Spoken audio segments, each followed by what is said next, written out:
Well, there's big breaking news in the newspaper the president loves to hate tonight, perhaps not so much tonight. The Washington Post's Carol Leonnig and Robert Costa reporting that special counsel Mueller has briefed the president's legal team and told them he does not, and I repeat, not consider him a criminal target at this point. Leonnig and Costa are attributing it to three people familiar with the discussions. They report that in talks early last month about a possible presidential interview, Mr. Mueller described the president as a subject of the probe.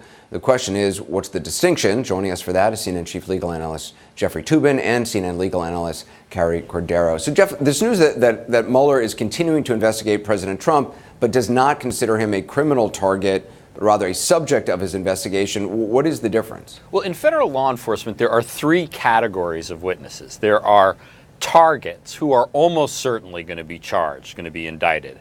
There are witnesses who are just people whose information is of value to the prosecutors. And in between the two, there is something called a subject. That is someone who is under investigation, but who may or may not be charged. Trump is a subject, and I don't think that's particularly good news for him. I mean, it's a big deal to be under criminal investigation by the FBI, particularly if you're president of the United States.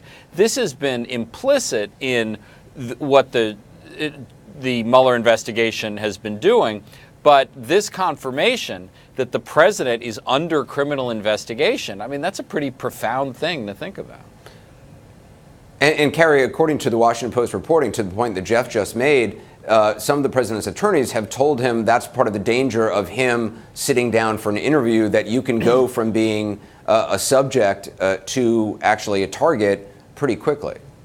Well, one could, depending on the outcome of that interview. So certainly, being a subject, they shouldn't be cracking open any champagne in the White House if he's the subject of an investigation, as Jeffrey just described. There is certainly risk of him sitting down for an interview, although it's really difficult at this point to see a path forward for this investigation, both in terms of its look at the Russian influence on the election and any potential cooperation or knowledge on behalf of the campaign, and the obstruction piece. It's hard to see how it will conclude without the president at some point being interviewed by the investigative team. Well, but Jeff, in a normal circumstance, a subject would simply take the fifth, would simply say, I mean, most lawyers would advise a subject of an investigation, don't talk under any circumstances. Now, the question, of course, is, can the president of the United States take the fifth? I think he can. I think he can just announce the investigation and say, this is a witch hunt, I'm not participating. I don't know what the political fallout of that is, but I think it's entirely possible he just will simply refuse this interview. Carrie, I mean, according to the reporting, Mueller is still pushing hard, obviously, to interview President Trump to both determine if the president had any corrupt intent. And that's why he feels this interview is so important, that he needs to figure out the intent behind some of Mr. Trump's actions.